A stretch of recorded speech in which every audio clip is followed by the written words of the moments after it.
Amén, bienvenidos. Míralo al de al lado rapidito y dile bienvenido, qué bien que estés aquí.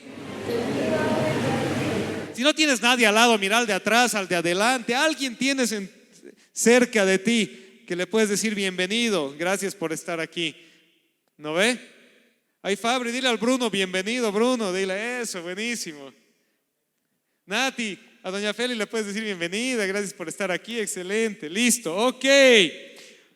Hoy es realmente un día muy bonito. El tema se llama cautivos de la palabra de Dios. ¿Saben qué celebramos el 31 de octubre? Antes de que alguien meta la pata y diga Halloween, el 31 de octubre celebramos el día de la Reforma Protestante. ¿Qué celebramos el 31?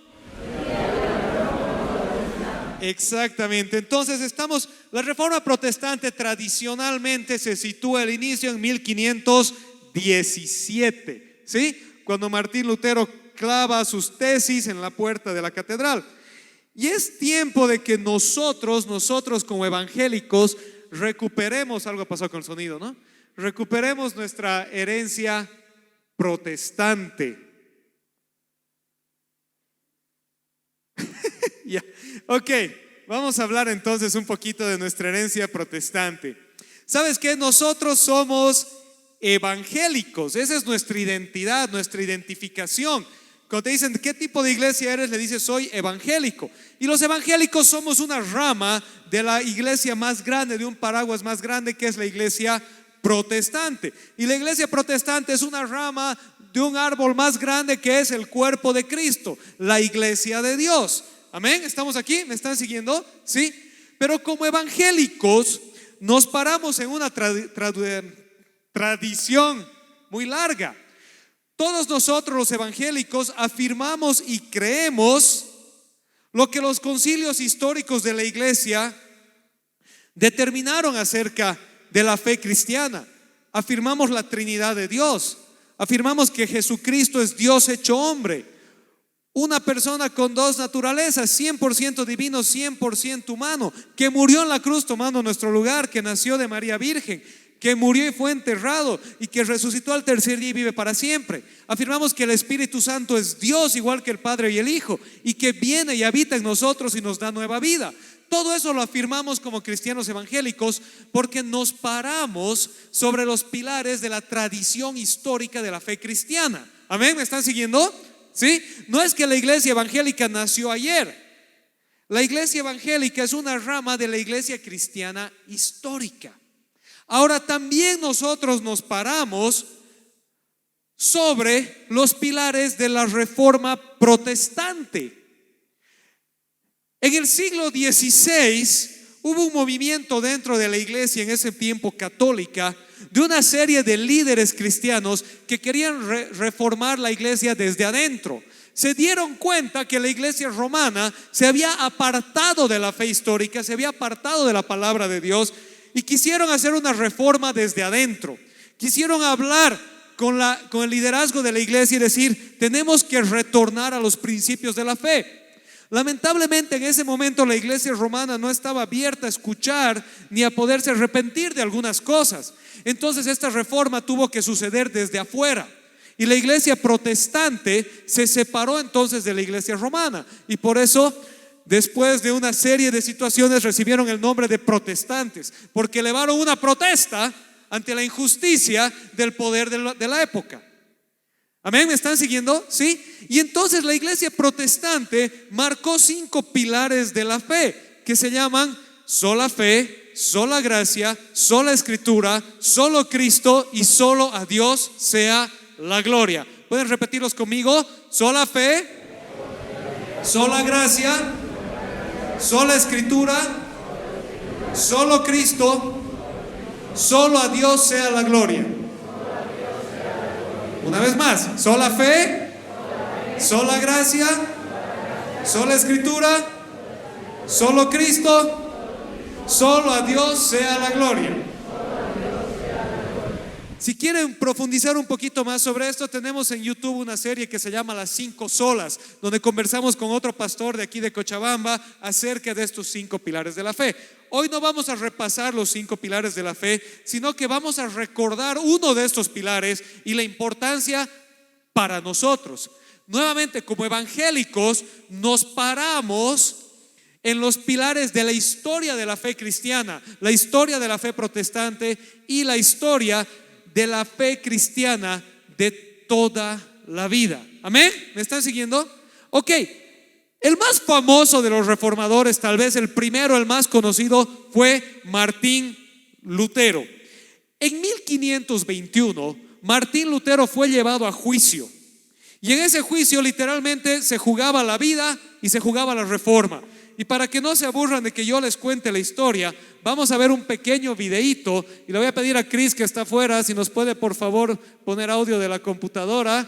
Vamos a ver un pequeño video acerca de la historia de Martín Lutero. ¿Están listos?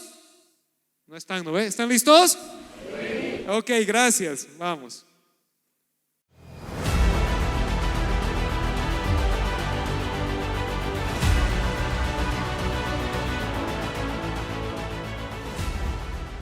Martín Lutero, aquí estoy.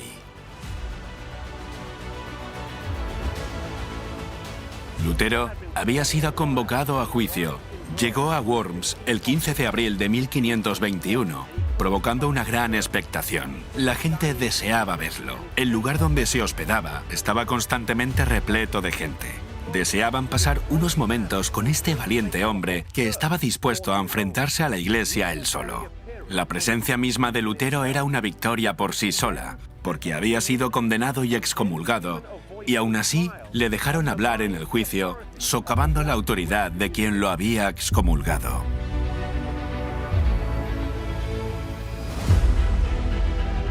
Debemos entender que Lutero, en este momento de su vida y ministerio, no tenía ninguna intención de separarse de la Iglesia. Comentó que no se ganaba nada con el cisma y que esperaba poder reformar la Iglesia desde dentro.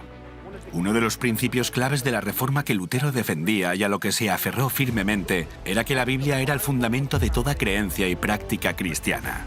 Por eso, cuando lo acusaron de error y herejía, simplemente invitó a sus acusadores a que le demostraran con la Biblia dónde se hallaba el error.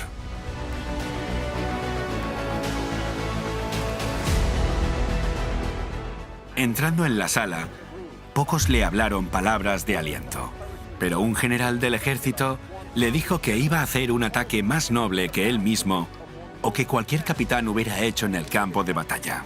On the battlefield. Le dijo que si su causa era justa y estaba segura de ella, siguiera adelante en el temor de Dios.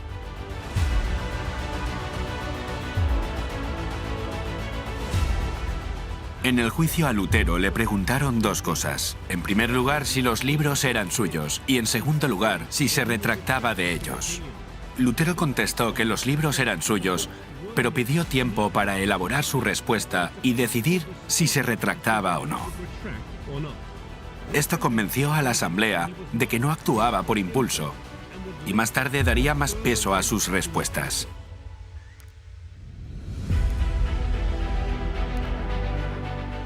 Al día siguiente, cuando Lutero dio la respuesta, dividió sus escritos en 3 secciones diferentes.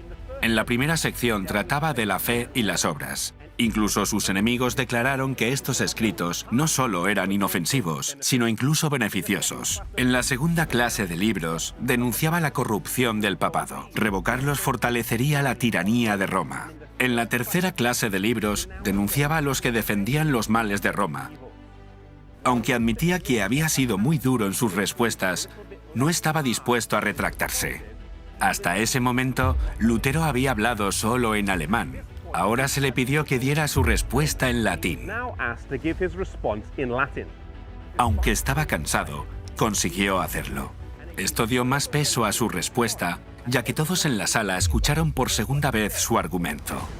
El portavoz lo presionó para dar una respuesta directa con la pregunta: ¿te retractas o no te retractas? Estando en pie en este mismo lugar, dio una respuesta que ha llegado a ser célebre a lo largo de los siglos. a menos que se me convenza con las escrituras y la razón. No acepto la autoridad de papas y concilios que tan a menudo se han contradicho entre sí. Mi conciencia es prisionera de la palabra de Dios. No puedo y no quiero retractarme de nada. No es ni correcto ni seguro actuar en contra de la conciencia. Aquí estoy. No puedo obrar de otro modo. Que Dios me ayude. Amén. Amen. La asamblea se quedó asombrada y sin palabras por lo que habían visto y oído.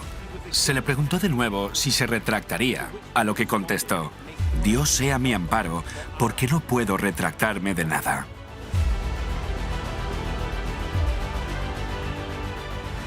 El valor con el que Lutero habló en este juicio ha inspirado a muchos desde entonces a colocarse del lado de Dios frente a la oposición y a las adversidades.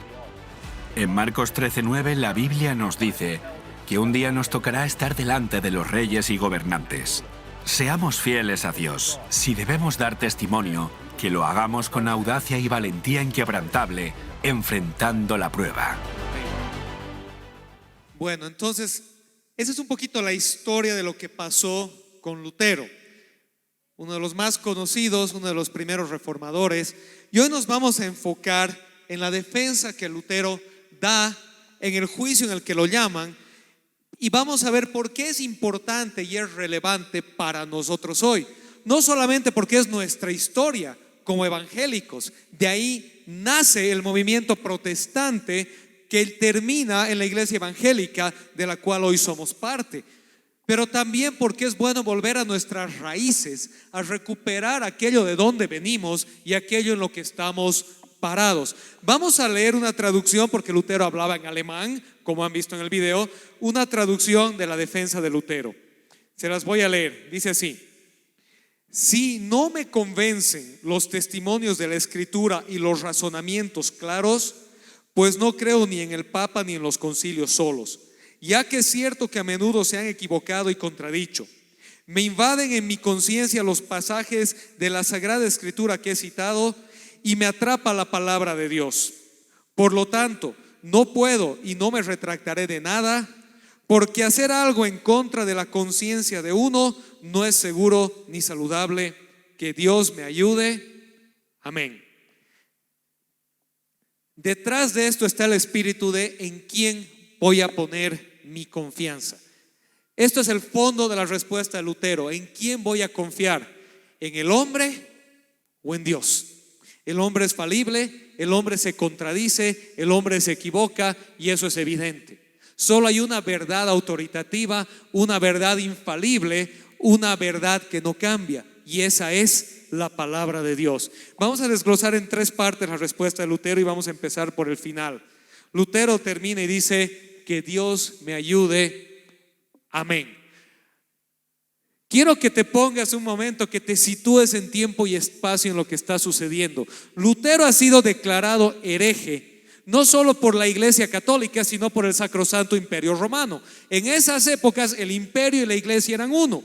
El Papa era la cabeza de la iglesia y el emperador era la cabeza del imperio católico. Entonces, cuando tú eras declarado hereje, no solo tenía consecuencias eclesiales, espirituales, tenía consecuencias legales.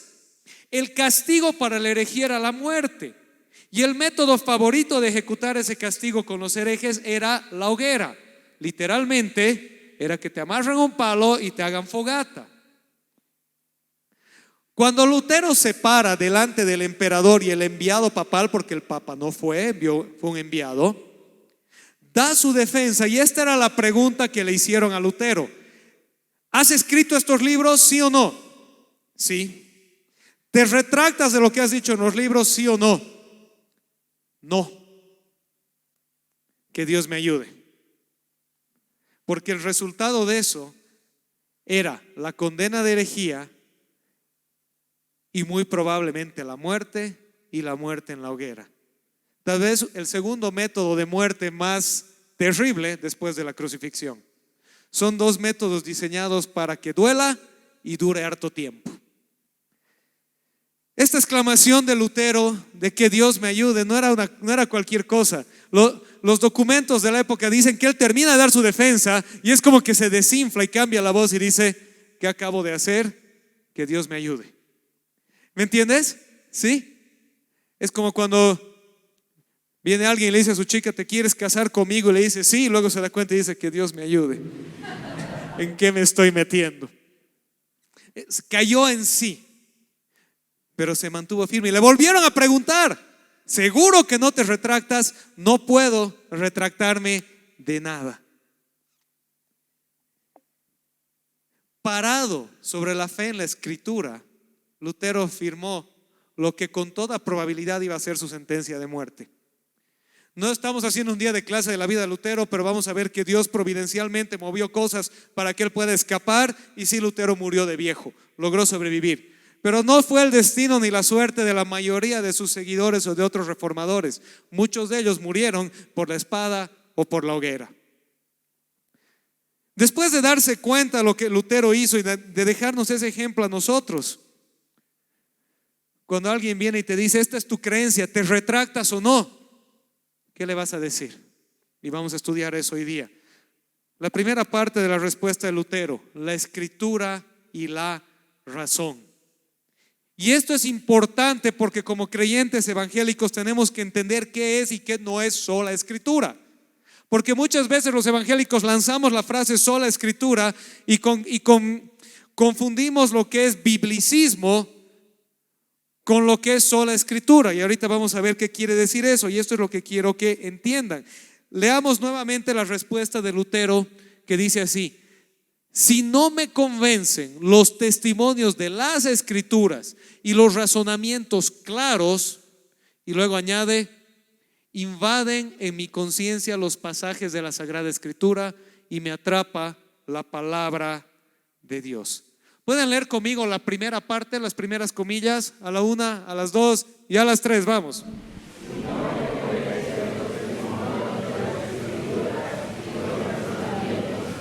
Paremos ahí. Si no me convencen los testimonios de las Escrituras y los razonamientos claros, entonces ¿qué pasa? Los pasajes de la Biblia invaden mi conciencia y me llevan cautivo a la palabra de Dios. No puedo hacer más. Pero quiero que notes que cuando Lutero está hablando de sola Escritura, que es el grito protestante, el grito de sola Escritura, Lutero no está hablando de una fe infantil o de una fe ciega o de una fe desinformada o de una fe ignorante. Quiero que lo vuelvas a leer. Si no me convencen los testimonios de las Sagradas Escrituras y los razonamientos claros. La fe y la razón van de la mano, pero la razón subyugada a la palabra de Dios, al mismo tiempo que la palabra de Dios interpretada cabalmente. Sola Escritura no quiere decir agarrar pasajes bíblicos que respaldan lo que yo quiero creer. Sola Escritura no quiere decir que agarro la Biblia, la interpreto como quiera para fundamentar mi propia idea, mi propia cosmovisión, mis propios pensamientos. Sola Escritura quiere decir que la Biblia debe ser debidamente interpretada, entendida y aplicada. ¿Pueden decir eso conmigo? Debidamente interpretada, entendida y aplicada. La sola Escritura quiere decir que la Biblia es el fundamento de nuestra fe, de nuestra existencia, de nuestra creencia, de nuestra vida, pero debidamente interpretada, entendida y aplicada. Sola Escritura no es abrir la Biblia, buscar un versículo y decir: ahora esto voy a hacer. Porque si no van a caer como en la anécdota del amigo que dijo: Señor, responde a mis oraciones, no sé qué hacer. Y abrió su Biblia y leyó que decía que Judas fue y se colgó. Y le dijo: Señor, ¿qué me estás queriendo hablar? No puede ser. ¿Qué me estás queriendo decir con este pasaje? Y volvió a abrir su Biblia y leyó que decía, Jesús le dijo: lo que vas a hacer, hazlo ya. Y el resultado fue lamentable en la historia del amigo. La palabra de Dios no se maneja así. Y el apóstol Pablo le escribe a su discípulo Timoteo al respecto en 2 de Timoteo 2:15 y le dice: léanlo ustedes, porque esto es el Espíritu Santo hablándole a cada hijo de Dios. A la 1, a las 2 y a las 3.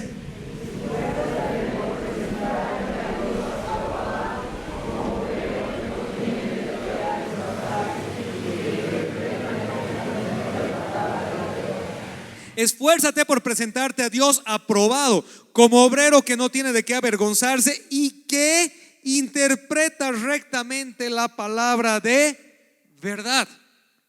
El obrero aprobado delante de Dios es aquel que interpreta la palabra de verdad, es decir, la Biblia, las Escrituras, como correctamente, rectamente, de la manera adecuada. Sola Escritura quiere decir que yo me baso, fundamento mi fe, mi existencia, mi moral, mi ética, mi caminar, mi vida, mi hogar, mi economía, mi sexualidad, mi vestimenta, mi lo que quieras, mi ser integral. Lo fundamento en los principios y valores de la palabra de Dios, pero interpretados rectamente, correctamente, bien interpretada, bien entendida, bien aplicada. Amén. ¿Están aquí? Amén. Sola Escritura significa que la Biblia, bien estudiada, entendida y aplicada, es el fundamento de nuestra fe, nuestra ética, nuestra moral y cada área de nuestra vida. La Biblia es aquello en lo que nos paramos para toda decisión que tomamos. Pero nos acercamos a la Biblia haciéndole la pregunta a Dios: ¿qué quieres decirme tú en tu palabra? Y no qué quiero que tu palabra me diga. ¿Me entienden la diferencia? ¿Qué quieres decirme tú en tu palabra? Y no qué quiero yo que tu palabra me diga. No sé si te ha pasado alguna vez que alguien ha torcido tus palabras y las ha manipulado para hacerte decir lo que no dijiste. ¿Sí? Le dijiste algo a alguien que no le gustó y lo torció todo para hacerte quedar mal. Y tú dices: eso no es lo que yo he dicho, eso es lo que tú has fabricado. Lo mismo hacemos con Dios. Vamos a la Biblia y le hacemos decir cosas que la Biblia no dice, porque no le preguntamos qué dices tú, le preguntamos qué quiero que digas. Eso no es sola Escritura. Sola Escritura es decirle a Dios: ¿qué me dices tú? ¿Qué dice tu palabra? No cómo respaldo mi opinión en tu palabra, sino cómo tu palabra transforma mi opinión. ¿Me están siguiendo? Hola, ¿están aquí? Amén. La sola Escritura es también el fundamento a través del cual ponemos en acción los dos grandes mandamientos. ¿Cuáles son los dos grandes mandamientos? Jesús los enseña en Mateo 22. Dice así: primer mandamiento: ama al Señor tu Dios con todo tu ser, con todo tu corazón, con todo tu ser y con toda tu mente. Ahora míralo al de al lado y dile: ama al Señor tu Dios con todo tu corazón, con todo tu ser y con toda tu mente. Sí, hermanos cristianos evangélicos del siglo XXI, la mente no se quedó en la puerta. Los sentimientos, las emociones, la voluntad y la mente deben estar sujetas a la palabra de Dios. Al mismo tiempo deben estar informadas por la palabra de Dios. Amén, ¿están aquí? Entonces vamos a hablar a dos generaciones, ¿ya? A los generación X, millennials, y a los generación Z. Porque este versículo les habla a los dos. A los generación X, millennials, más antiguitos como yo, que ya los chocos se han vuelto canas, ¿ya?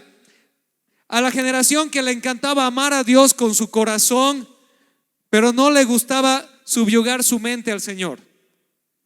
¿Sí? Esa generación, Dios le dice: subyuga tu mente al Señor. Tus ideas, tus procesos mentales, tus planes, entregáselos a Dios. No solo tu corazón, también tu mente. Y a la generación Z, a la nueva generación, a los que todavía no tienen canas, tienen cabello, no están gorditos, sino que todos están bien pintudos, bien fortachones, a los más changos, como decimos más coloquialmente, el Señor te dice: amame con tu corazón, no solo con tu mente. Porque para esta nueva generación es bien fácil intelectualmente decir: yo amo a Dios, ¿sí? Y creo todo lo que Dios dice. La generación anterior preguntaba: ¿dónde están los dinosaurios en la Biblia? Creían en Dios con su corazón, pero no le querían creer con su mente. La generación de ahora dice: ¿qué me importan los dinosaurios? Yo le creo al Señor. Pero con su corazón hacen lo que les da la gana y lo usan como trapeador. Ama al Señor con tu corazón y con tu mente, con todo tu ser integral. Primer gran mandamiento. El segundo gran mandamiento, bueno, este es el primero y el más importante de los mandamientos. El segundo se parece a este, que es 1, 2, 3, ¿qué es? Ama a tu prójimo como a ti mismo. De estos dos mandamientos dependen toda la ley y los profetas. Ahora, hay dos maneras de interpretar esto y quiero que me escuchen, por favor, préstenme bien atención a esto. Hay dos maneras de interpretar esto: la manera del que quiere zafar y la manera del que quiere obedecer. La manera del que quiere zafar es decir: ningún mandamiento vale, solo el amor. O sea que Jesús ha reducido todo al amor. Y como el amor es un concepto abstracto, yo amo como a mí me da la gana, y entonces en realidad hago lo que quiera, y siempre y cuando me sienta amorosito, estoy sirviendo a Dios. ¿Estamos aquí? Esa es la manera de muchos predicadores populares de ahora, que quieren no quieren confrontar el pecado del mundo, quieren caer bien y dicen: Jesús ha anulado los mandamientos y ahora solo tienes que amar. ¿Y cómo amo? Lo que se sienta en tu corazón. La otra manera es a la manera de Jesús. Y es decir, si tú quieres aplicar bien los mandamientos de Dios, debes hacerlos fundamentados en el amor. ¿Entienden la diferencia?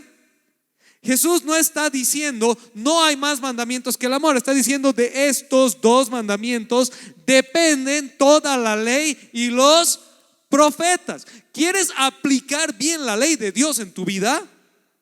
Hazla fundamentada en el amor. No es una anulación de lo que Dios espera que hagamos, es una reformulación de la intencionalidad. ¿Me están siguiendo? Amén. No está anulando la expectativa divina de nuestra vida, está explicando por qué debemos hacerla. Debemos vivir como Dios quiere, pero no por temor a castigo, no por mandamiento muerto y seco de la ley, sino como respuesta del amor de Dios en nosotros. En respuesta al amor que ha sido derramado en mí, ahora nace el amor de mí para amar a Dios con todo mi ser y amar al prójimo como a mí mismo, y así cumplir lo que Dios espera de mí. Dicho de otra manera más fácil, si vives una vida desordenada y en desobediencia y en rebeldía a Dios, no estás amando, estás odiando. No estás amando, estás destruyendo. ¿Quieres amar de verdad? Escucha lo que Dios dice y hazlo por amor. Eso es lo que Jesús está enseñando. ¿Y de dónde sabemos eso? De la Escritura. Nos basamos en la Escritura. La Escritura es el fundamento de nuestra vida. No la tradición humana, no las ideas humanas, no la idea del contexto de hoy, no lo que dice TikTok o YouTube o Instagram. La palabra de Dios. Amén. ¿Están aquí? Me están mirando feo algunos por ahí. Lo primero entonces que Lutero nos enseña es la sola Escritura. Su primera defensa, primer punto de su defensa: Escritura y razón. Razón rendida a la Escritura, pero la Escritura leída con la razón. La Escritura bien interpretada, entendida y aplicada. Acuérdense bien, la Escritura bien interpretada, entendida, aplicada. A ver, les quiero escuchar. La Escritura bien. Ok, la segunda cosa entonces que Lutero pone en su defensa y dice: la buena conciencia. La buena conciencia. ¿Se acuerdan que dice: hacer algo en contra de la conciencia de uno no es seguro ni saludable? Hacer algo en contra de la conciencia de uno no es seguro ni saludable. Ahora aquí tenemos un problema, distinguida audiencia posmodernista del siglo XXI. En 1521 se hubiera entendido sin mayor explicación lo que Lutero quería decir. Cuando Lutero está hablando de la buena conciencia en 1521, todo el mundo que lo está escuchando asume que él se refiere a la conciencia delante de Dios.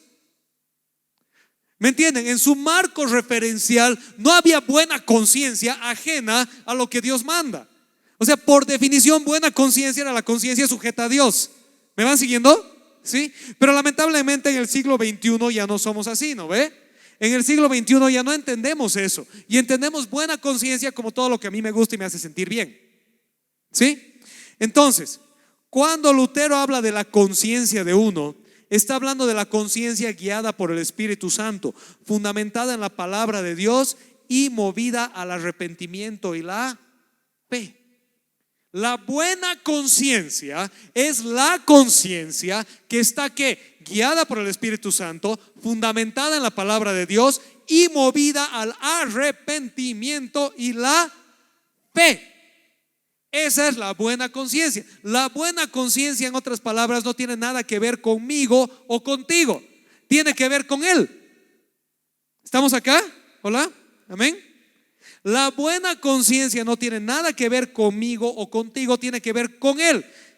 Y esa es la renovación del Espíritu Santo a través de la palabra de Dios. La renovación del Espíritu Santo a través de la palabra de Dios es decir que lo que antes a mí me gustaba o me parecía bien o no me incomodaba, ahora de repente me disgusta, me incomoda y me parece mal. Cada vez que el apóstol Pablo presenta en 1 Corintios, en Gálatas, en Romanos, la lista tremenda de la manera de vivir del ser humano sin Dios, concluye diciendo lo siguiente: y así eran ustedes antes. Y así eran ustedes antes. ¿Y por qué han dejado de ser así? Porque ha sido quitada la venda de sus ojos y el Espíritu Santo ha entrado y les ha dado una nueva conciencia que está grabada con los mandamientos de Dios. Esa es la famosa profecía de Ezequiel y de Jeremías, que les quitaré el corazón de piedra y les daré un corazón de carne y escribiré mis mandamientos en sus corazones. ¿Qué escribirá Dios en sus corazones? Sus mandamientos. ¿Qué nos dice el profeta Jeremías acerca del corazón humano? Se lo conocen de memoria. A todas las adolescentes se las solían citar en el grupo de adolescentes. El corazón humano es lo más engañoso que hay y extremadamente perverso. ¿Quién realmente sabe qué tan malo es? La Reina Valera es más poética, ¿no ve? Engañoso es el corazón más que todas las cosas. ¿Quién lo conocerá? Pero haremos a un lado la poesía y hablemos frontalmente como le gusta hablar a Dios. El corazón humano es lo más engañoso que hay. Si quieres poner el cochabamino, papitoy, ¿sí? Y extremadamente perverso, mamitay. ¿Quién realmente sabe qué tan malo es, guaguitay? ¿Quieres ver cómo es el corazón humano? Busca la prédica desde hace unas 3 semanas sobre Romanos 1, cuando hemos hecho un paseo sobre Romanos 1 y hemos visto cómo el apóstol Pablo describe la conciencia humana sin Dios. ¿Se acuerdan? 21 apelativos decía acerca del ser humano. Entonces la conciencia humana por sí sola no sirve, no es suficiente, está pervertida, está dañada, está caída. La conciencia humana debe ser vivificada por el Espíritu Santo a la luz de la palabra. Entonces, cuando Lutero habla de buena conciencia, no es bueno ni saludable ir contra la conciencia de uno. Está hablando de la conciencia sujeta a la autoridad de la palabra de Dios. Amén, ¿estamos aquí? Amén. Entonces ya no se trata de qué te dice tu conciencia. Sigue tu corazón, busca en tu corazón. Es el peor consejo que le puedes dar a alguien, es el consejo del diablo. Busca en tu corazón. Todas las películas de Disney, que son bonitas, no es que no vean Disney, el pastor ha prohibido Disney, no. Pero tienes que, tú como adulto responsable, discernir las cosas. Y el consejo, tal vez no el más, pero uno de los consejos más satánicos que le puedes dar a alguien es decirle: busca en tu corazón, porque tu corazón es perverso y engañoso.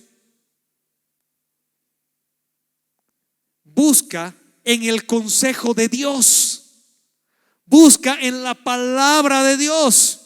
Busca al Espíritu Santo que haga vida la palabra en ti y te vivifique. Amén. La buena conciencia a la cual Lutero se refiere, contra la cual no podemos ni debemos ir, es la conciencia renovada por el Espíritu Santo. Esta es la conciencia que obedece a la palabra de Dios y se fundamenta en ella. ¿Qué dice Jesús? Juan 14:15. ¿Lo pueden leer? 1, 2, 3. Bien sencillo. Si me aman, obedezcan mis mandamientos. El amor deja de ser un concepto subjetivo y abstracto y pasa a ser un concepto concreto. ¿Amas a Dios? Sométete a Él. ¿Amas a Dios? Escúchale a Él. ¿Amas a Dios? Hónrale a Él. Gálatas 5:16. Léanlo una vez más, a la 1, a las 2 y a las 3.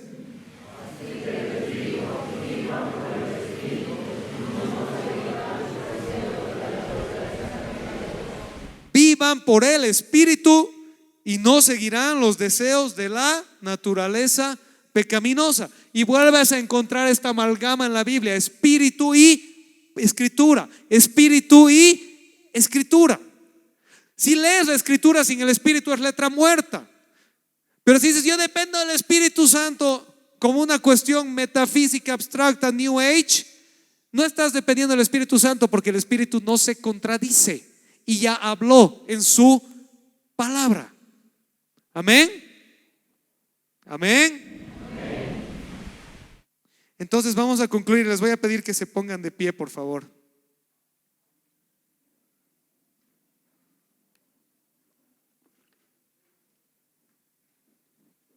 Literalmente y figurativamente es momento de levantarnos, ¿sí? Literalmente y figurativamente es momento de levantarnos, de que te levantes de tu asiento, pero que también levantes tu corazón delante del Señor.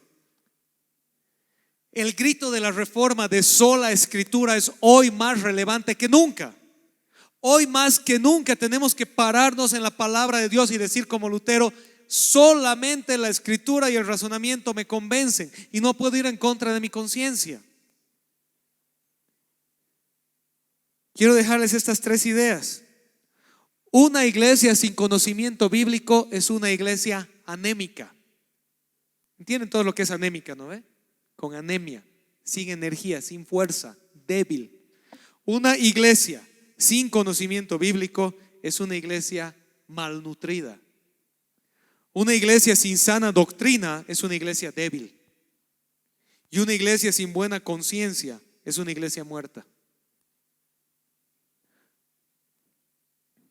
Una iglesia sin buena conciencia, entendiendo buena conciencia en el contexto de todo lo que hemos hablado, es una iglesia muerta, es una pantomima.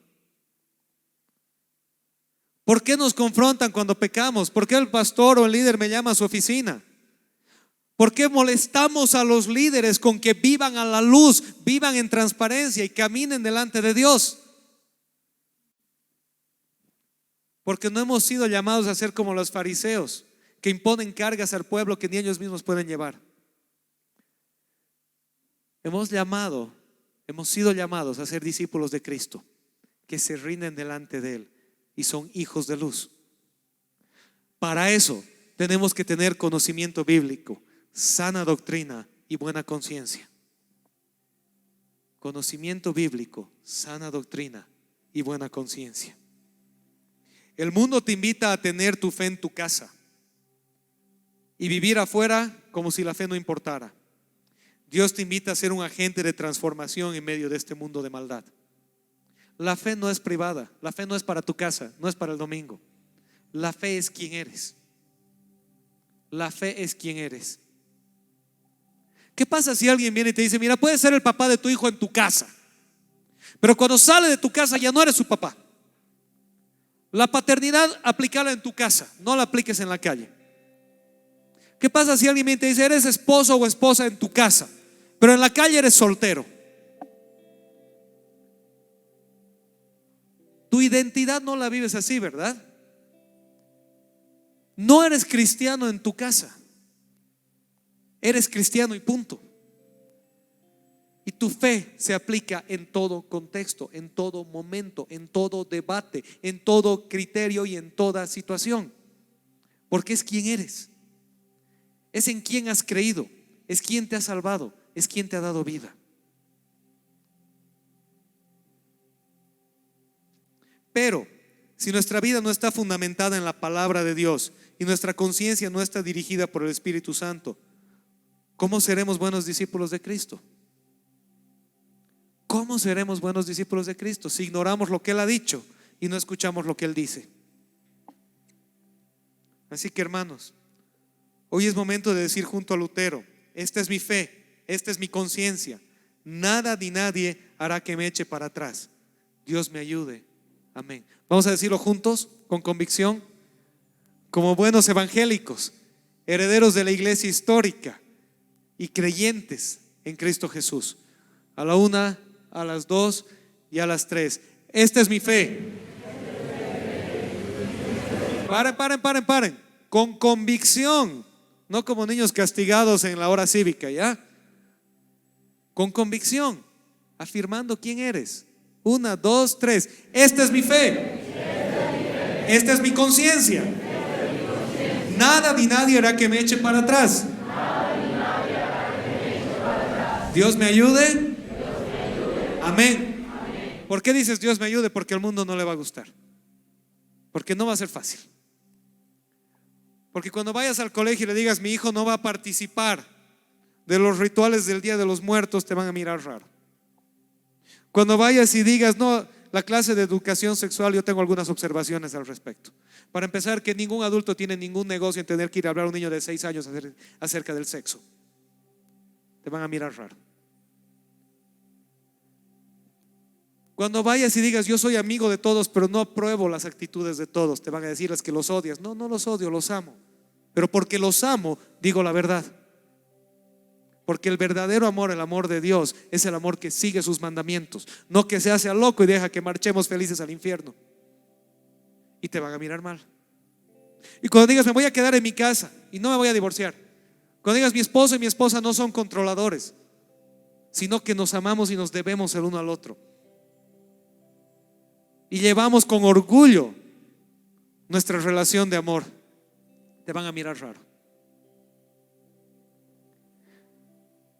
Y tú vas a decir esta es mi fe, esta es mi conciencia. Nada ni nadie hará que me eche para atrás. Dios me ayude. Amén. Con eso en mente, hoy nos vamos a servir de la cena del Señor. No sé si el equipo de logística está listo. ¿Sabes qué? El libro de Hebreos dice que cuando Cristo fue a la cruz a pagar por nosotros, no se dejó vencer, no se desanimó, no se detuvo en virtud a las luchas que estaba atravesando, porque tenía por delante de él puesta la recompensa. Él sabía cuál era su objetivo, él sabía lo que iba a hacer. Y luego dice que nosotros seamos imitadores de él. Cuando servimos del pan y el vino, cuando servimos del pan y el vino, recordamos la obra de Cristo en la cruz. Recordamos lo que Él hizo por nosotros. Recordamos que Jesús lo dio todo, que Jesús descendió del cielo. No estimó el ser igual a Dios como cosa que aferrarse, sino que se despojó a sí mismo y se hizo obediente hasta la muerte y muerte de cruz. Hermano, si eres discípulo de Cristo, ese es el llamado para ti. Ese es el llamado para ti. Es a despojarte a ti mismo y hacerte obediente a Él. El grito de Lutero y de la Reforma de decir aquí me paro, me atrapan las escrituras, mi conciencia es cautiva, no hay nada más que pueda hacer, Dios me ayude, es el grito de la iglesia cristiana desde el primer día. Y cuando celebres la Santa Cena, quiero que recuerdes esto.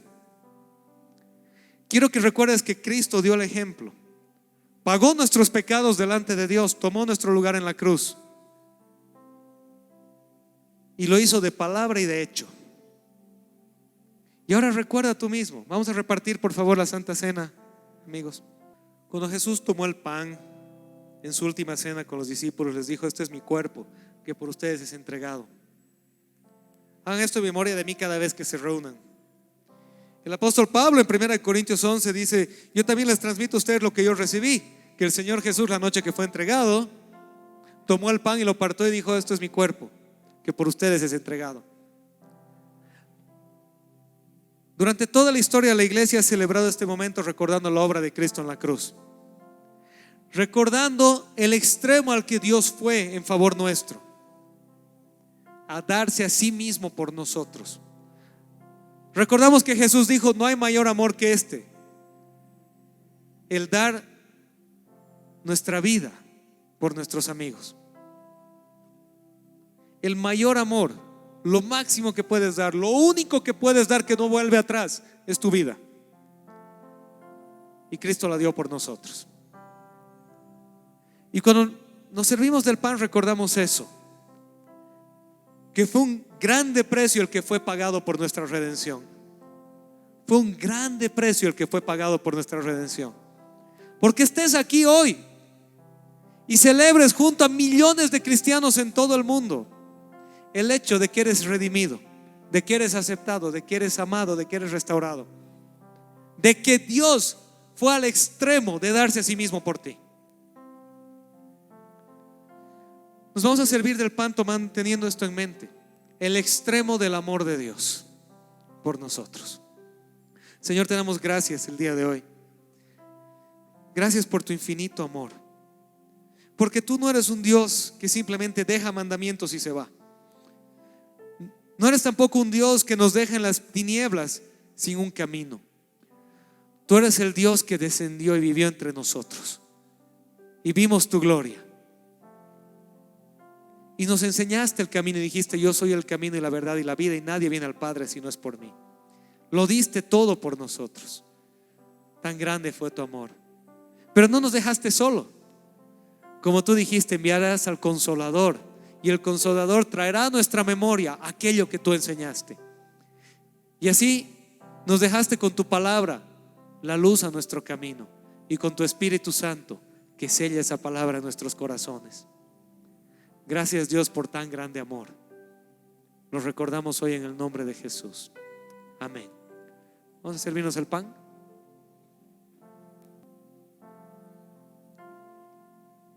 Y Jesús también tomó el vino, tomó la copa y dijo: esta es mi sangre que por ustedes es derramada. Es la sangre de un nuevo pacto. El libro de Hebreos nos cuenta que es un nuevo pacto basado en mejores promesas. Este no es un pacto que dice: el que haga estas obras vivirá por ellas. Es el pacto que dice: el justo vivirá por la fe. Es un pacto basado solo en la fe. Pero la fe en el hecho de que su Espíritu Santo está en nosotros, de que nos da una nueva conciencia y de que nos guía a vivir una vida que le agrada a Él. Sola fe no es simplemente decir: yo creo en Dios. Muchas veces tengo charlas con personas que me dicen: es que creo en Dios, o es que cree en Dios. Alguien cree en Dios. Y la palabra de Dios responde y dice: hasta los demonios creen en Dios y tiemblan. Todos creen en Dios. La pregunta no es si crees en Dios, es si le has creído a Dios.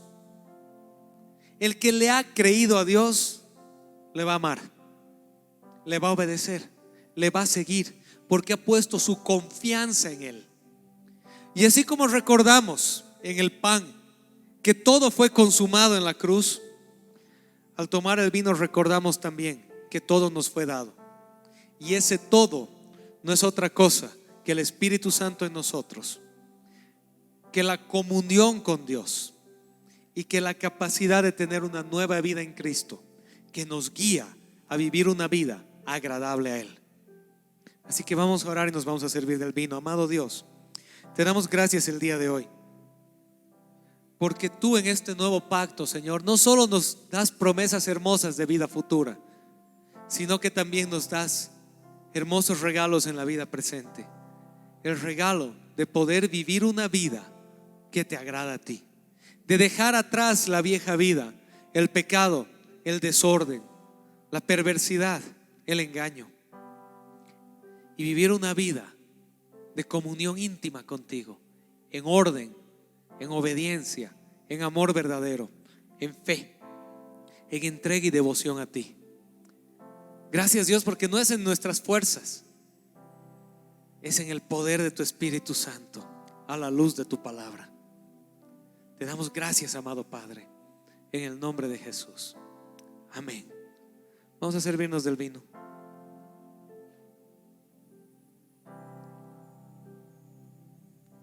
Amén. Vamos a orar una vez más. Señor, te damos gracias nuevamente.